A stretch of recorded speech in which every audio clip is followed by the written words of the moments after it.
There's something about the nature of human desire that, no matter how much we try to understand it, often eludes us.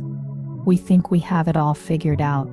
We know what people want, what they crave, and what drives their decisions. But when it comes to women's desires, there is something deeper, something more complex, something that lies just beneath the surface. Women, just like men, have their own set of desires, but what makes theirs unique is the way they're often forbidden. Not because they're bad or immoral, but because society has taught them that these desires are not to be openly acknowledged. These are the desires that many women may feel too ashamed or scared to admit, even to themselves. They might be the kind of desires that challenge everything they've been told about love, relationships, and what it means to be a woman. Think for a moment about the nature of forbidden things. We all have them. Things we're told not to do, not to want, not to explore. These things often become even more enticing because they're off limits. For women, some of these forbidden desires go beyond the physical. They're not simply about who they might be attracted to, but about the very way they want to be loved, the way they want to be seen, and the way they wish to experience their world. These desires aren't about rebellion for rebellion's sake. They're about exploring the depth of their humanity, about realizing that they, too, are allowed to feel powerful, free, and unafraid of their own needs. Women, as we know, are often taught to be modest, to be calm, to play by the rules. From a young age, they're told to hold back, to stay composed, to be the ones who nurture and care for others. There's little room for them to explore their own desires without feeling guilty or self-conscious. So when we talk about forbidden desires, we're talking about those moments when women allow themselves to be fully human, when they let go of the rules that society imposes and embrace the things they truly want, no matter how they've been conditioned to think about them. Some of these desires are linked to the idea of power. Women, more often than not, are not encouraged to express their desire for control, for dominance, or even for independence in a way that is raw and unapologetic. The world often teaches women that they should be gentle, soft, and caring. But what happens when a woman, instead of being the one who nurtures, seeks to be nurtured, to be taken care of in a way that allows her to relax, to surrender, and to experience her own desires without restriction? What happens when she embraces her vulnerability and allows herself to explore that part of herself that longs for a deep connection that isn't always about power or control, but about trust, about letting go, about letting herself be seen and loved for who she truly is? These desires are often seen as forbidden because they challenge the archetype of the strong woman, the woman who is always in charge, always in control, and always the one who gives, never the one who receives. But what if the truth is that women, like men, desire to be taken care of, to be loved in a way that allows them to just be, without the weight of the world on their shoulders, without the pressure to always perform, always be? What if women desire a love that allows them to be imperfect,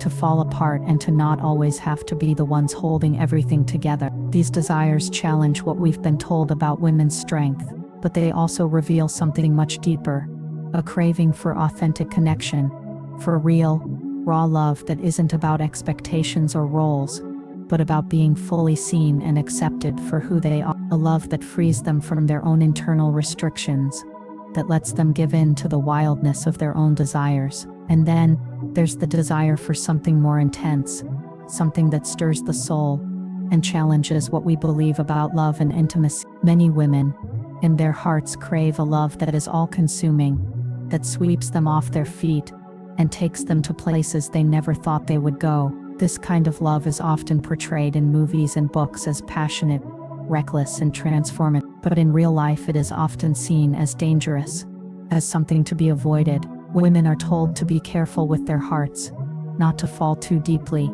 not to lose themselves in someone else. But what if the desire to fall headfirst into love, to experience it in its most intense, unrestrained form, is a natural and beautiful part of being human? What if women too want that kind of love, the kind that is messy, complicated, and intense, the kind that makes them feel alive, that makes them feel seen in a way that nothing else ever could.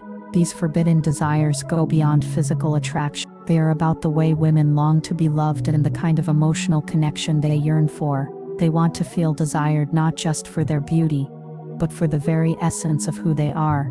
They want to feel heard, understood, and cared for in a way that transcends the superficial. It's not just about the chemistry, it's about the emotional intimacy, the deep connection that comes when two souls meet on a level that is raw and authentic. Women desire to be seen as whole beings, with emotions, needs, and desires that deserve to be acknowledged and celebrated. Of course, some of these desires, when expressed, can be difficult for the world to accept. Women are still fighting against the stereotypes that have been ingrained in them for generations. The idea that women are supposed to be passive, docile, and always available for others is still prevalent in many cultures. Women who express desires outside of this norm are often labeled as too much or too needy. But the truth is, these desires are not wrong, and they're not something to be ashamed of. They are simply an expression of the complexity of being human, and in the end, when women embrace these desires,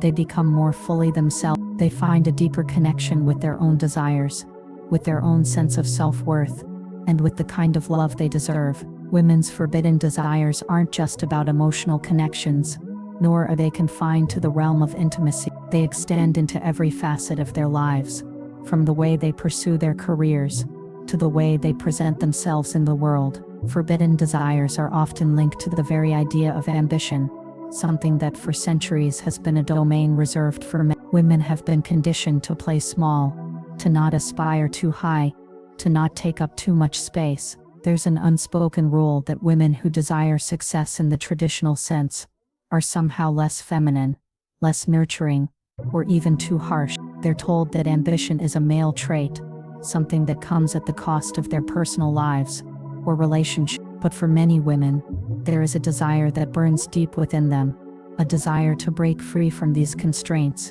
to achieve greatness, to take the reins of their own destiny and not just follow the path set for them. It is a forbidden desire because it defies expectation. It challenges what society has taught them about their worth, their place, and their power.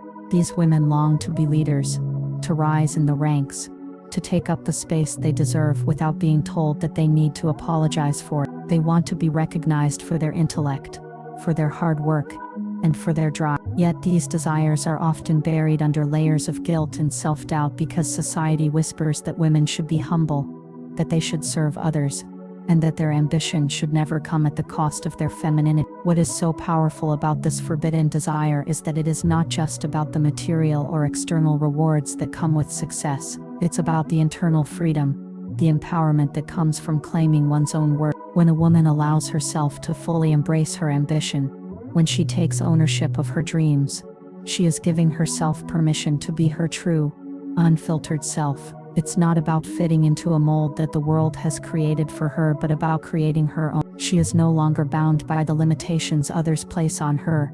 She is free to express her desires, her ambitions, her needs, and her goals without feeling that they are somehow wrong. The forbidden nature of these desires lies not in their substance, but in the way they challenge centuries of gendered expectations. At the same time, women often face conflicting desires in their pursuit of success. Many desire independence, but at the same time they also long for connection. There's this balancing act that many women feel they must perform, to be self-sufficient and autonomous, while also remaining open to relationships, to love, to the nurturing qualities that make them feel whole.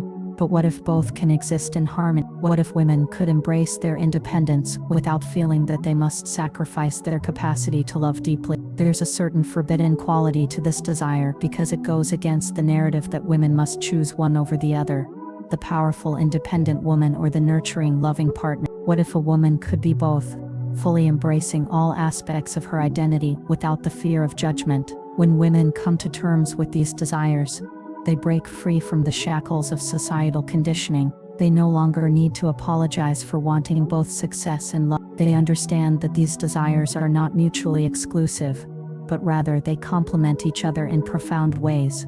The truth is that women are multidimensional beings. They can be powerful and gentle, ambitious and loving, independent and deeply connected. These are not contradictory desires, but reflections of the complexity of the human experience. To embrace them is to accept the fullness of who they are, and to reject the limiting labels placed upon them. Another deeply forbidden desire that many women experience is the longing for freedom, the freedom to be who they truly are, without fear of retribution, judgment, or criticism. Women for centuries have been confined by the expectations of their role, from the way they look, to the way they speak, to the way they behave. Society has placed rigid standards on women's lives. They've been told that their worth is tied to their appearance, their relationships, and their ability to fulfill certain roles. But deep inside, there's a yearning for freedom from these constraints, a desire to live a life that is solely their own, to carve their own path without the need to explain themselves. This desire for freedom isn't just about breaking societal rules or rebelling against authority.